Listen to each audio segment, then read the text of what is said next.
Assalamualaikum warahmatullahi wabarakatuh.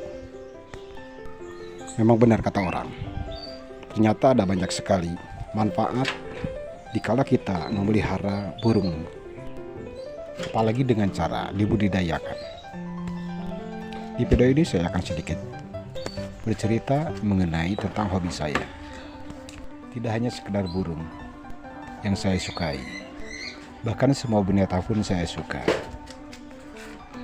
Namun untuk saat ini, cuman burung yang lebih dominan, terutama burung paruh bengkok. Ada kesenangan tersendiri apabila kita memelihara burung paruh bengkok, karena dia tergolong burung yang cerdas. Selain ia bisa menirukan suara manusia, dia pun senang sekali bersahabat dengan pemiliknya. Bahkan kita bisa berinteraksi langsung dengan mereka. Dia tidak pernah takut dengan kedatangan kita. Bahkan sebaliknya, apabila kita sedang beraktivitas di kandang, malah ia yang mengganggu kita. Apalagi burung paruh bengkok yang satu ini, yaitu parkit Australia, atau bisa disebut falk. Burung falk, burung sosial, dan rasa ingin tahunya sangat tinggi. Apabila kita sedang beraktivitas di kandang, dia selalu hadir, seakan-akan dia mencari perhatian.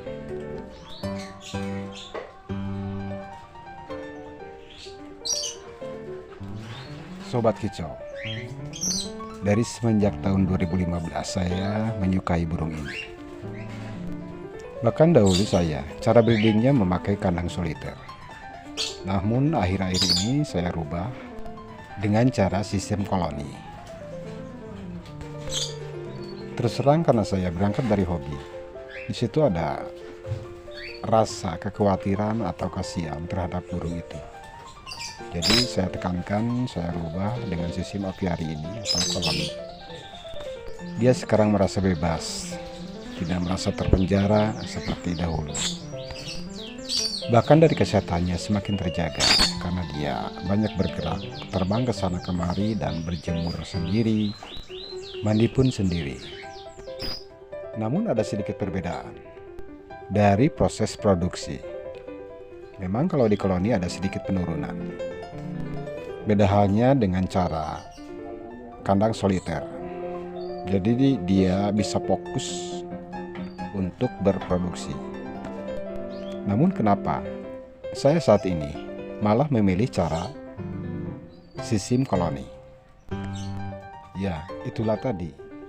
Ada sedikit yang mengganjal dari hati saya. Mungkin karena kasihan terhadap mereka. Atau mungkin karena saya berangkatnya dari hobi. Namun, kalau boleh saya mengkalkulasi keuntungan dari sistem soliter dan keuntungan dari sistem koloni ini. Akan tetapi ini hanya versi saya sendiri. Beda halnya dengan orang lain. Kalau saya pribadi, cara perhitungannya begini. Sejak memakai kandang soliter, hasil dari anakannya lebih banyak daripada kandang koloni. Panen anakan tiap bulannya lebih banyak. Karena indukan bisa terus-menerus untuk berproduksi tanpa ada jeda. Namun, berapa yang dikeluarkan untuk per bulannya untuk mendongkrak birahi sang burung supaya terus-menerus bisa berproduksi. Belum lagi dari kandang satu persatu dan tentunya untuk perawatannya juga.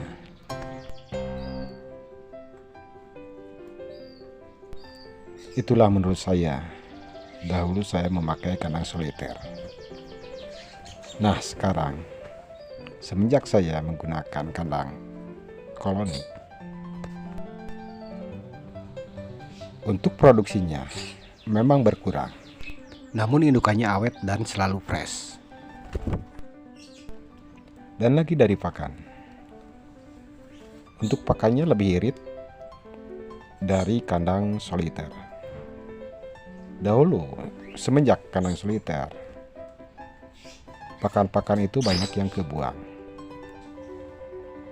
Kalau sekarang lebih irit. Bahkan tidak ada lagi makanan-makanan yang kebuang. Terus keuntungan lainnya yang didapat, kita tidak lagi memandikan burung seperti halnya waktu itu di kandang soliter.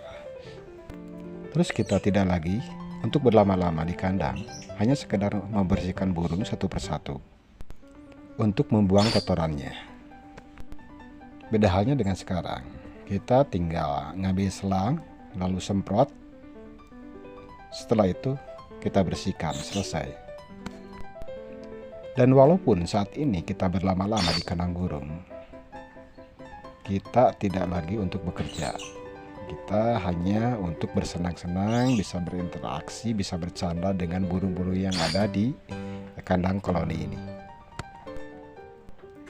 Namun ini semua hanya pandangan saya pribadi.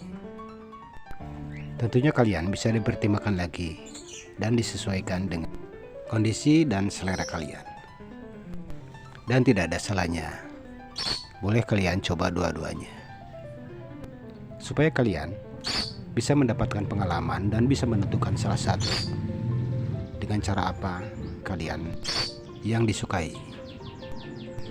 Ini hanyalah sebatas pengalaman saya pribadi yang selama ini saya pelajari dan selama ini saya bisa menentukan. Karena semua cara pasti baik, tergantung kita bagaimana cara merawatnya yang kita mampu. Yang jelas semua makhluk hidup butuh ketenangan, kenyamanan, dan kebebasan. Menurut saya itu yang paling penting.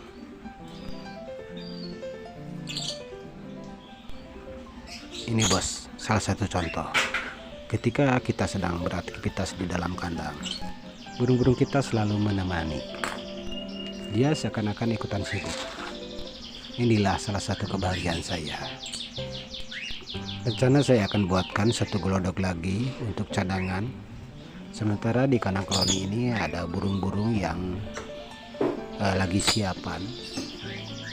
Dan sengaja saya buat lebih, supaya burung-burung yang dara ya ataupun yang belum berproduksi tidak mengganggu burung-burung yang sedang angkrem atau sedang bertelur. Jadi bagi kalian, kalau kalian memakai kandang sistem koloni, usahakan gelodok harus dikasih lebih. Dan risikonya kalau gelodok kurang, takutnya nanti kalau yang sudah mengeram ataupun yang membawa anak, suka terjadi pembantaian, saling berebut gelodok. Itu yang paling dikhawatirkan. Karena burung palak ini, apabila merasa tidak nyaman di gelodoknya sendiri, dia sering sekali pindah dan merebut gelodok yang lainnya, dengan cara merebut gelodok yang dimiliki oleh burung yang lain. Maka dari itu kita harus disiasati dengan membuat gelodok cadangan. Kita akan pasang dan cari tempat yang sekiranya tidak terkena sinar matahari secara langsung. Intinya nyaman.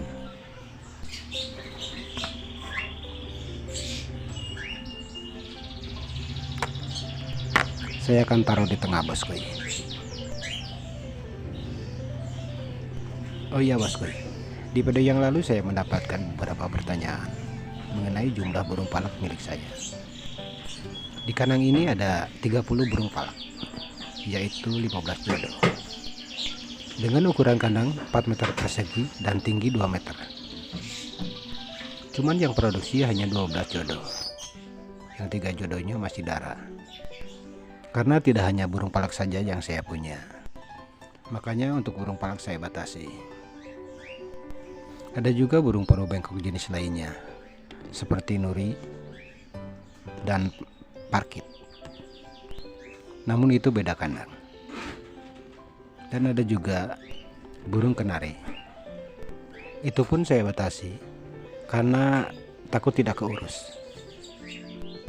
Jadi saya menyesuaikan dengan kapasitas dan kemampuan saya sendiri.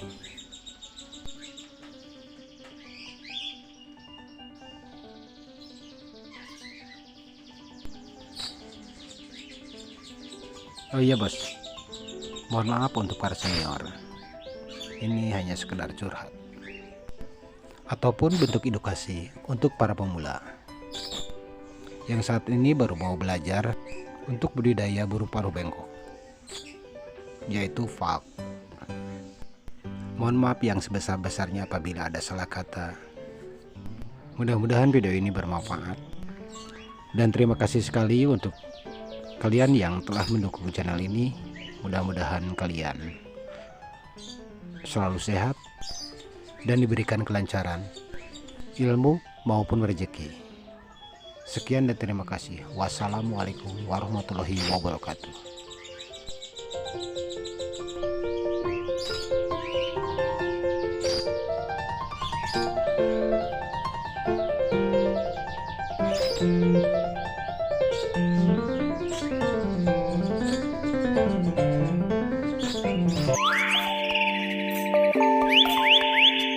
Thank you.